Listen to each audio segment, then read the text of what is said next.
Hey, everybody. Welcome to Day Drinking with Authors in the darkest room that ever was. This is the interview series in which I pick an author, I pick a book, the author picks a drink, and we talk about both. And it's really the best of all possible worlds. And tonight's author, this is a book made for not just drinking, but book clubs and much, much, much discussion. And I can't wait to share it with you. So first thing I'm going to do is read the back cover copy because my mom likes that. So the novel is Blush by Jaimie Brenner. From acclaimed author Jaimie Brenner comes a stunning new novel about 3 generations of women who discover that the scandalous books of their past may just be the key to saving their family's future. For decades, the Hollander Estates Winery has been the premier destination for lavish parties and romantic day trips on the North Fork of Long Island.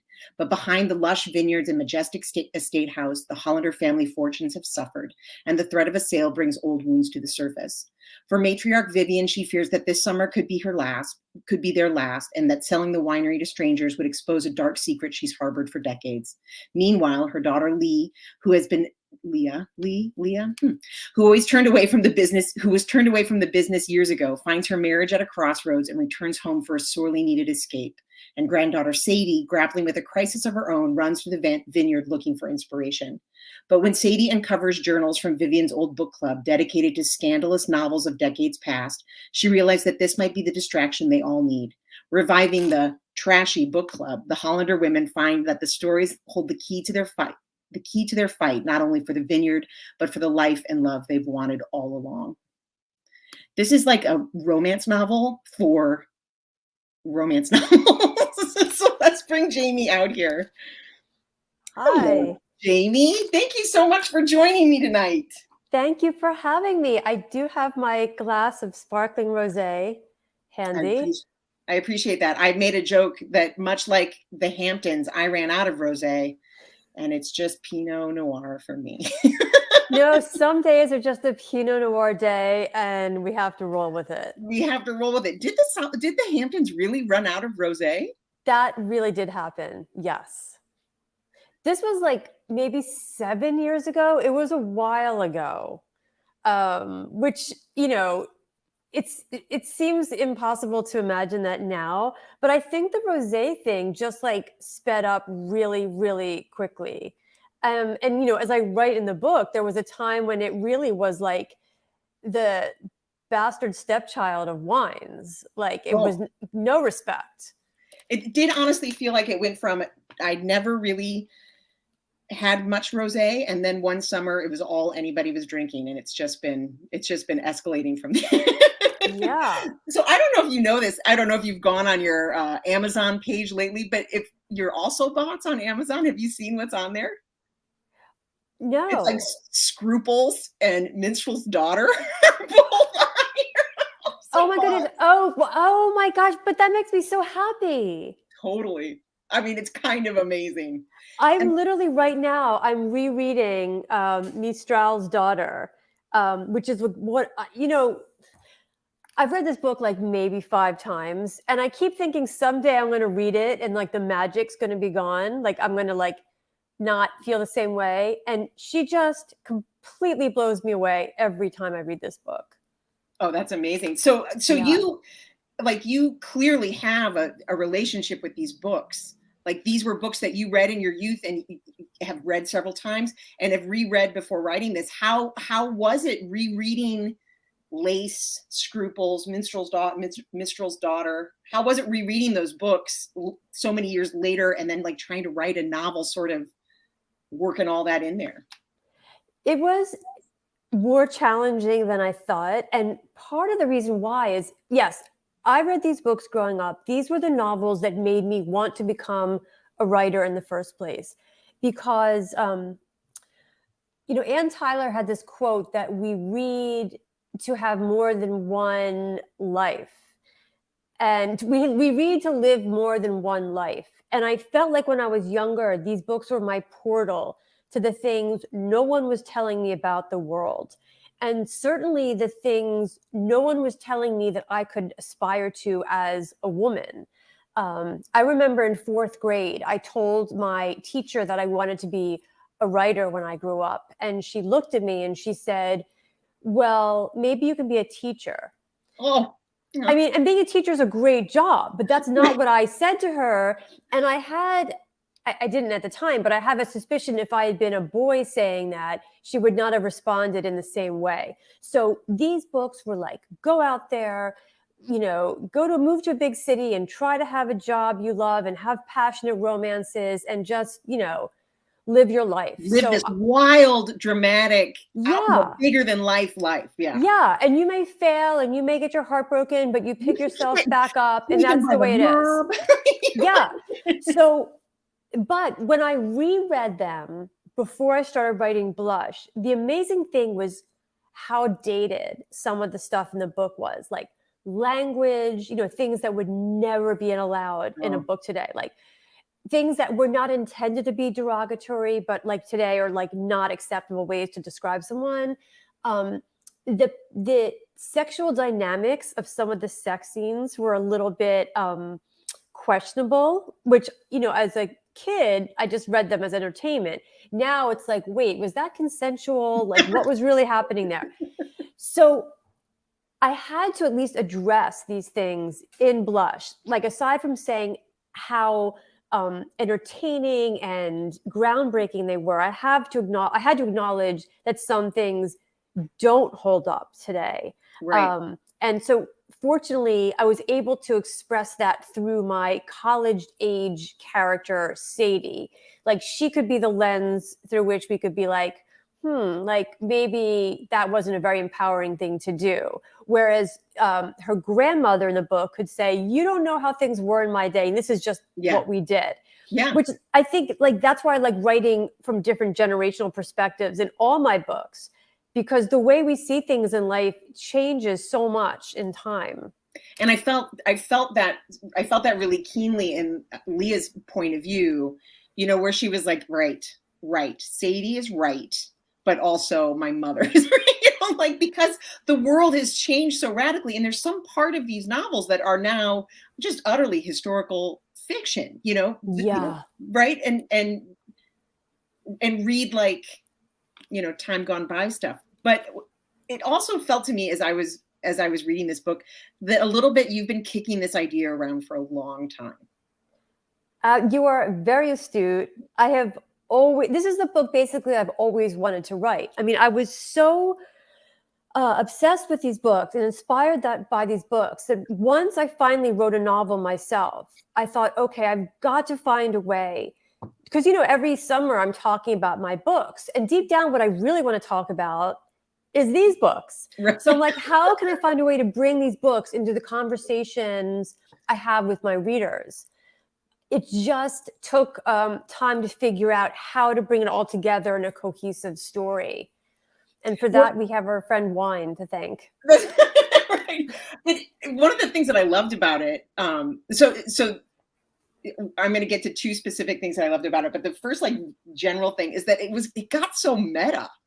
It got like these women are reading these books with these outlandish plots and all of these things happening, but a little bit that stuff's happening to them.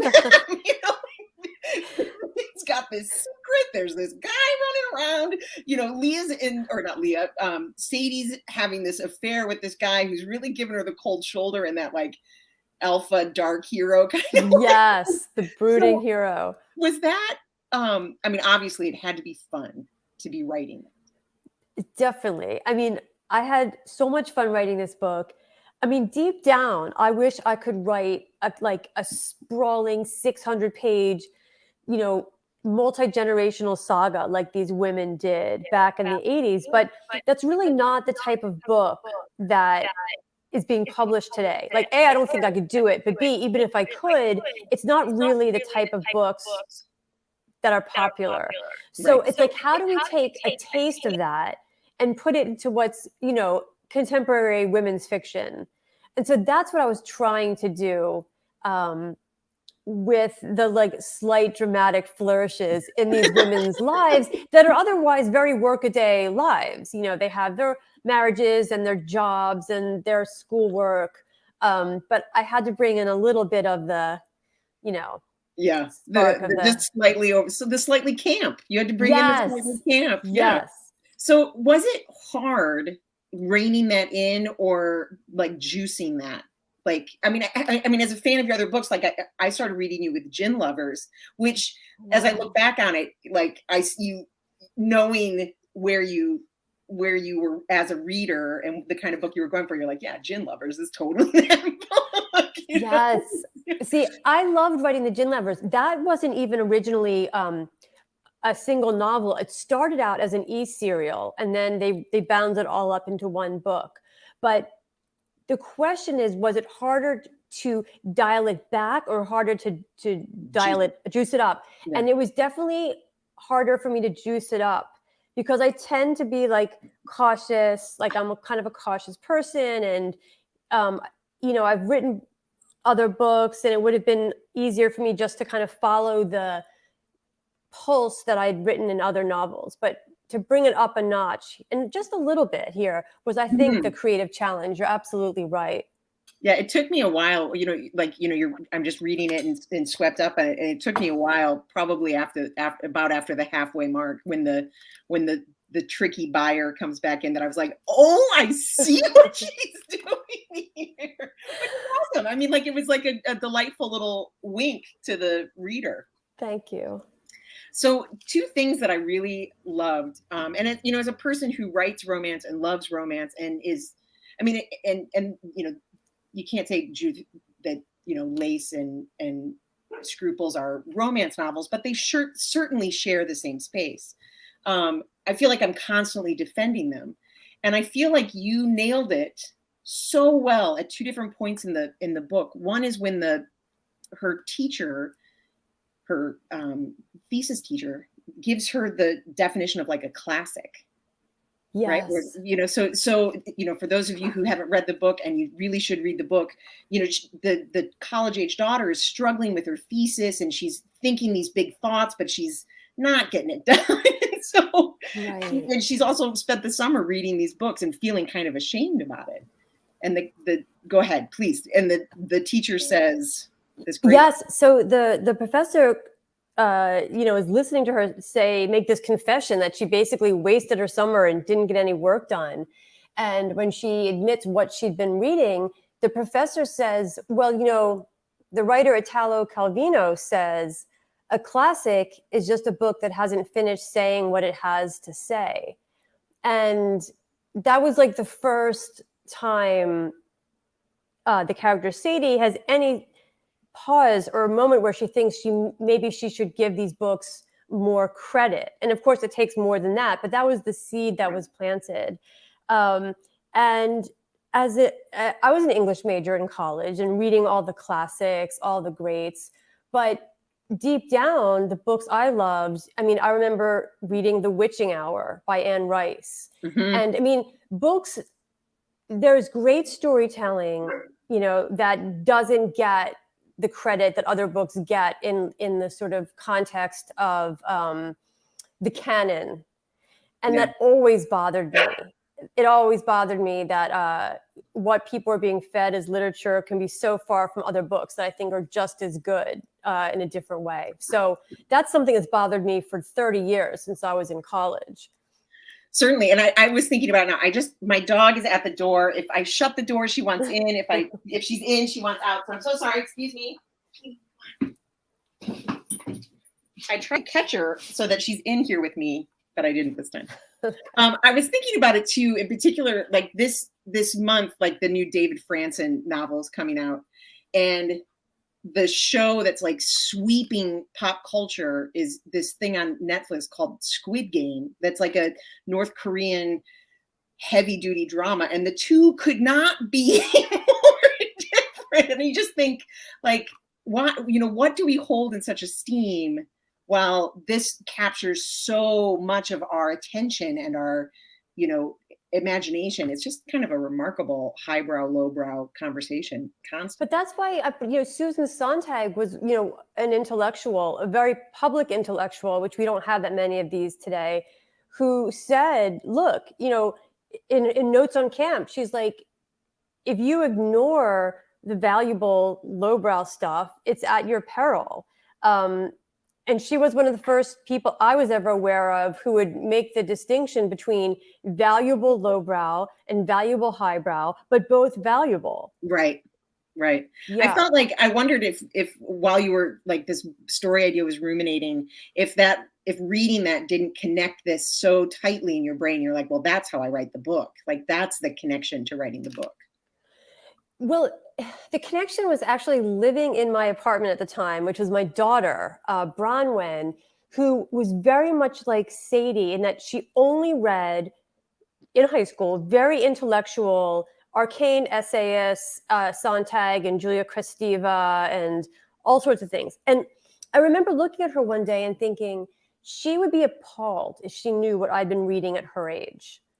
And then I thought, but she's missing out that she won't deign to read this stuff. So that was also something that I really thought about and bothered me. So Sadie is definitely inspired by my own daughter, who to this day, I don't think has ever read a commercial novel in her life. She's now a junior in college.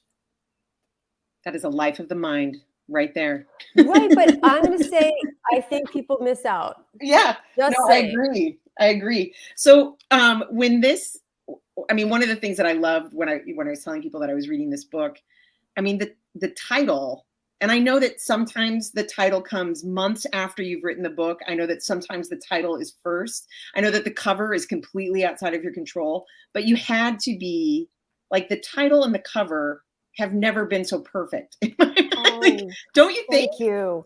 Yeah. Well, the title came really early, which is always like the biggest gift, because as you know, that's not always the case. You're like, so many titles. You're like, well, I guess we'll just go with that. Yeah. That title came early. I had that first. And the cover, I mean, the title came one day talking to my husband in the morning. It was just one of the most organic, creative things, you know, one of those just unicorns. And then the cover, this was like the second version. I saw an earlier cover that I didn't love. And I just said to my publisher, can you just try something a little different? And my publisher was like, okay. And then she had this epiphany to give some nod to like the books, like the mass markets of Scruples and how they had like just the flourish of the script in the title. So I did love it. I loved the title. I look at the book and I think it's just a beautiful object. Yeah. And yeah, it really is. And you can't say that all the time. So that's a real gift. Yeah. I was wondering, as you were writing this book, did you have a character that was your favorite? And did you have a character that was your least favorite? And was that character Leonard? I got to tell you, I was just at a book club last week and one of the women said Leonard was her favorite character. She's like, yeah, he reminds me of my dad. So my favorite character is Vivian. I always like writing my older, like grand dames because they've lived the most, they know the most. I love their perspective on life, and they're always in some way like the woman I wish I kind of had in my life. And I think all of my books have someone who's like the matriarch or the standard bearer in some way. And they're always my favorite. My least favorite to write, I know this sounds crazy, but in some ways, Leah, like the main character, is the hardest to write because she's got to be the audience's conduit to the story. Yeah. I've kind of got to keep her on track. Like, I feel like I can't get too high or too low with her. And it's a disciplined type of writing, whereas with the other characters, I feel like I can be a little more playful. And is that a struggle or a consideration in every book that you're writing? Because you often have three generations or groups of sisters or groups of friends, and that your main character is someone that you can't play around with too much just because of your reader is immediately attached. Yeah, I mean, I think one of a creative challenge, and some writers are just so good they can really get away with anything, but I don't feel like I'm ready to try that, which is the onus on you is to make your main character likable, right? Mm-hmm. But likable is not always interesting. And so, one of the edicts of writing is to make your main character, your heroine, flawed, but do it in a way where their flaw isn't like reprehensible. Right. So it's always, to me, walking that fine line. And I think one of the challenges for me is how to push that a little further in future books, which I think I might, endeavor to make a character a little more, risk her being less likable than I have. It is remarkable. Like when I'm imagining the feedback that you're probably getting on this book. And I'd imagine that Vivian is lots of people's favorites, right? She was my favorite, right? Like, because there's some, like, I don't care if you like me, while being like infinitely likable and sympathetic. Like there was a real. Yes. I think people, I have gotten a lot of feedback that people love Vivian, and even women of a younger generation, surprisingly, could relate to the constraints that she, experienced in trying to live her life. I think Vivian's a character who let her full potential go in the service of a relationship. And I think even in the best of marriages, in a much smaller way, women can feel like, I've made all the sacrifices, or I've made X a number of sacrifices. And, you feel that. And I think even though she's this, larger than life, iconic woman who ran a vineyard and was on the cover of magazines, at the end of the day, she was just a woman who had to juggle her needs versus her children and her husband's. So, yeah. You have that beautiful line, and I'm going to butcher it, I'm sorry, where she says at one point, every woman at the end of the day is left alone inside the reality of her marriage. And I was like, looking over at my husband, ain't that the truth? Yeah. I mean, it was like, and it wasn't like, I mean, it's partly heartbreaking, it's partly affirming. Like it was one of those like really iconic lines for me, like it summed up so much of the thing we're all struggling with.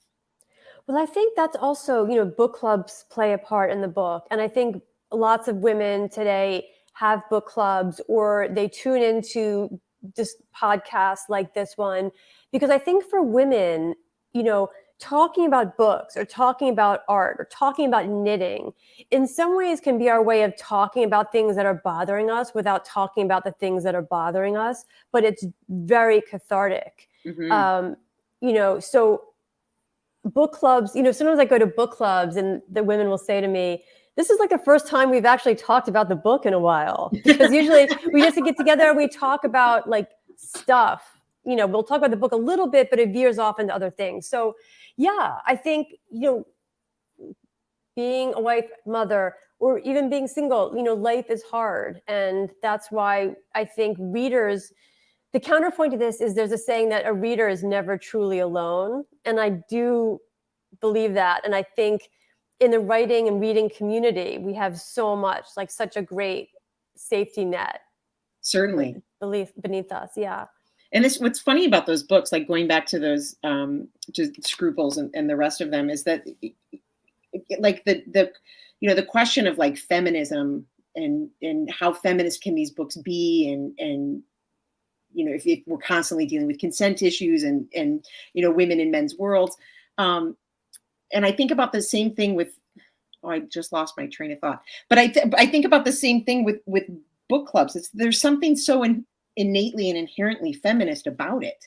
Like and it's not just because it's a group of women, but it's about a group of women reading about the things that are the most compelling or interesting or important to them. And I feel like these books and the way that they landed on the zeitgeist at the time, nobody was talking about sex like that in, middle America, in Saskatchewan, Canada, right? But people were reading these books, and I don't know, I feel like the idea that you would toss that aside or look down on it is just, I mean, it's like the grassroots feminism that absolutely.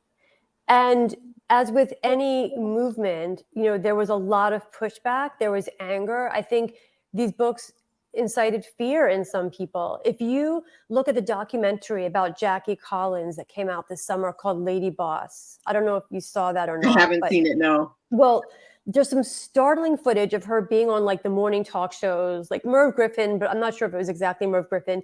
And the talk show host just attacked her. She was on a panel with a fellow novelist, a romance novelist. I think it was Barbara Cartwright. She attacked her. Women in the audience stood up and said, "Your book is trash. I had to throw it out of my house."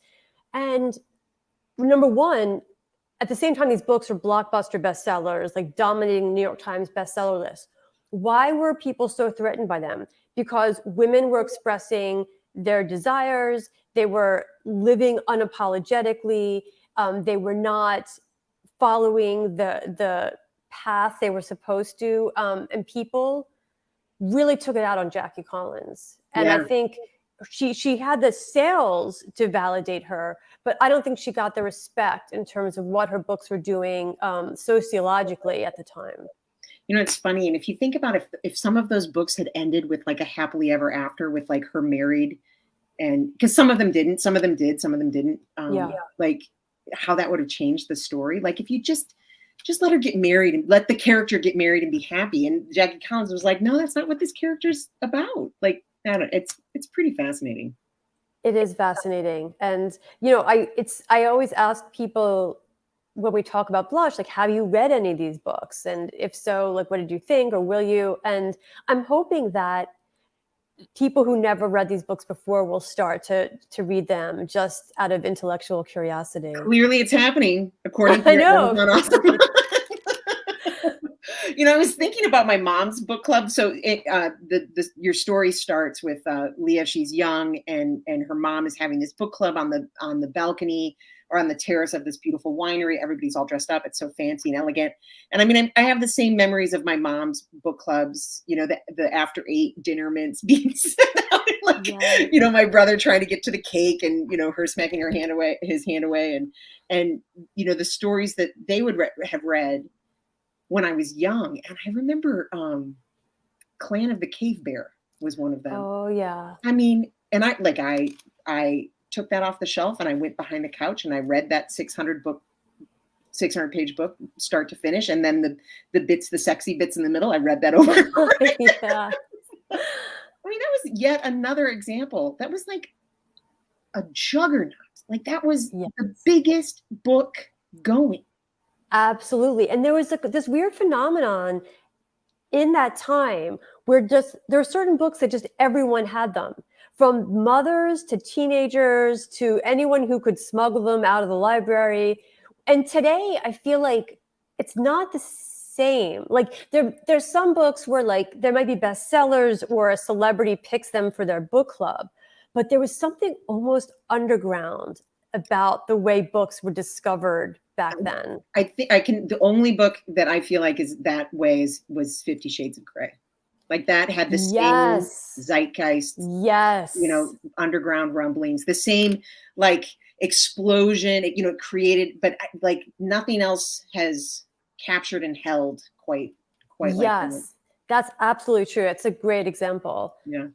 So one of the, like, I'm sure you get asked this all the time, but like, I imagine that you might have gone into researching wineries thinking this will be fun, and then finding out that it's only science and agriculture. Molly, you're so right. Not just that, but there's so much to learn that at a certain point I was like, what did I get myself into? And how am I going to get this right and not have the book become overwhelmed by wine, right? Like the wine's supposed to be like a complement to the story. And there were times when I was researching it where I felt like I was writing a vineyard guide and I had to dial that back. But the amazing thing about wine when I was researching it, and cheese, which I took some wine and cheese classes to learn about pairing, is how much they really are suited to narrative fiction. Like, because wine and cheese, they both are continually changing. Like they're always changing from the minute they're bottled or the cheese is formed. Like it's always aging. And then your experience with it will be different during whatever time you encounter the wine or the cheese. And they both have this notion of terroir, which is loosely translated to a sense of place. And I was thinking, you know, people have a terroir, and we might reinvent ourselves or have this career or get married and change our name. But the one thing we can never change is our place of origin. And I felt like that is something that people and wine and cheese have in common. And I kind of wanted to play with that in the story, in that the heroine left to start her own life, but she could never ignore that thing, that needing to be connected to the place where she grew up. So I found like it all tied in a very organic way, despite the very hefty learning curve. Well, the terroir and then the idea of this organic yeast, I mean, it became, I was like, oh, I'm going to, like, halfway through the book, I was like, I'm going to ask her about setting that's like character. And then I was like, no, it's setting is theme. Like, I mean, I can't imagine the editorial process to strip out what you knew to get to these really beautiful, granular truths about lives and an agricultural, like a winery. Yeah, it was challenging. I mean, for an example, not to have any spoilers for people who haven't read the book yet, but I had so much research that I had forgotten by the time I was getting towards the end of the book about that yeast process and that specific yeast tradition at the winery where I'd done my research. And I was missing something. And I was talking to my husband, who'd been with me. He happened to have been with me during one of these research trips. And he's like, what about that thing with the putting stuff in the glass together? And I thought, oh, that's so complicated and doesn't even sound like something real. I don't know how to use it. And he said, you have to use that. And that was one of the very last scenes I wrote. And now I can't even imagine the book without it. It is one of those things that I was reading. I was like, that can't be real. I know, that's the thing. It seems outrageous, but it's 100% real. I saw photos of it at this vineyard, and I just kind of put it in the back of my binder of research because it's like, how am I going to use that?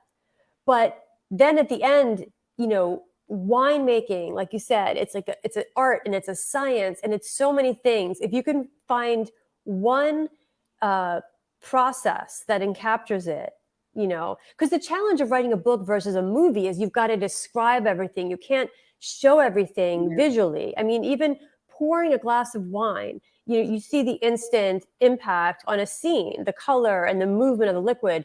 It's much harder to create that kind of impact with words. So yes, it was hard to distill the research, and the risk was I almost lost the most valuable thing because there was so much to work with. I mean, if that's not enough to strike fear in the heart of every writer listening to this, just like, oh my gosh, what if I throw away the most important thing? I mean, it's hard. That's a hard reality. Yeah, well, I think, we have to trust the process, and, we want to figure everything out from the beginning. Well, at least I try to figure everything out from the beginning. I'm sure you've spoken to many authors who say they just like the story unfolds as they go. But I don't experience that. I feel like it's a constant wrangling it into place, right? Right. But I think, as a writer, the story shows you like where the holes are, like, and you'll figure out how to fill it. It's just you may not figure it out from the onset. So are you a person who has this plotted out? Like Yes. You start a book with where everything's going? Yes, I think I do. And then, I get halfway through and I realize I don't have it figured out. But it's always my intention to be going towards something specific. Like I know the beginning, I know the middle, and I know the end. And then it's just a matter of like taking the right turns to get there. Right. And have you had books that have bucked that system of yours? Like they're like, no, we can't be wrangled. Well, yeah, the book I just handed in for next summer, for some reason, I had to rewrite it like 5 times. Like it just was not cooperating. And I was like pulling my hair out, and it was just one of those stories that was like, I couldn't plan it. I had to like inch along. It's like there's that description, maybe Robert Frost described writing as like driving down a very dark road with your headlights on and you can only see like a yard ahead of you. Right, but you can go the whole way. Right. Yeah, it was like that. So And, you know. What can you tell us about that book? I was about to ask what's next for you, but so what can you tell us? So that book, which finally is done, is called Guilt, Gilt. And it is nice. Nice. Oh, that's good. That's a good build on blush. That's exciting. Oh, you're going to have a gold step back cover. Oh, it's good. I'm excited about it. It's set in a jewelry family. They made their fortune on diamonds and engagement rings and essentially selling romance. But of course, all the women in the family have been very unlucky in love. And when the book begins, this sort of cast out granddaughter returns to the fold to kind of reclaim her place and what should have been hers. That's amazing. Do you feel like with Blush and now with Guilt, like you're taking a step up, or a different step? You've stepped out of what you were doing. Does it feel very different? Because it reads very different to me. Yes. It feels like a progression and growth, I guess, because I want to deliver the things that my readers love about my books, and hopefully like each book, they'll feel like I'm delivering the promise of what they've experienced before, but also to keep trying like a little bit new, to grow. Right. I mean, I get frustrated if I love a writer. I want all the books to be like sort of the same, but different. And that's always the challenge, like to give the same experience, but in an entirely different way. Yeah. So that's what I'm always trying to do. Like I want to give a great, interesting family drama. I want a happy ending. I want an interesting setting. And then you just have to find the different variables to like keep it fresh. Another question I have for you, and this is super writerly, but like, your stories, and I kind of, it really worked for me in Blush where, you're not writing in dual timelines, but you are very much writing in dual timelines. You know what I mean? Like your characters are the backstory that is feeding the what's happening in the present time is very much on the page. And is there a reason why you don't do dual timelines? I mean, it felt a little like there's a bit of like an old school vibe about it that really, really worked, particularly in Blush. But I was also like, oh man, this could be a dual timeline. And my friend Fiona Davis writes these amazing dual timeline novels, and every time I read one, I just know I can't do this. Like I can't pull this off. I can like dip my toe into backstory, which is what I do. But to me, it is just so much to get the current day all sorted out. I can't even imagine. Like I think that's a special skill. And there's some people who just see their story in that way. Mm-hmm. And I don't. It would really have to be a concerted effort to try that. And frankly, I can't. I'm terrified. Mark my words. 5 years from now, it'll be dual time. You definitely could be right, and I would look forward to getting back together at that time and saying, Molly, I took the plunge. Yeah, did it. Horrible idea. Well, I can't wait to read Guilt. That sounds amazing, and I really, really do appreciate you stopping by today, Jaimie. I really do. And everybody out there, please go pick up this book. If you were a fan of those big splashy 80s sagas, you're going to love this. You're going to love it. Thank you so much, Molly. It was a pleasure. Thank you. It was awesome to see you. Everybody out there, have a drink, read a book. Please stay safe. Get vaccinated if you can. Yeah. Thanks.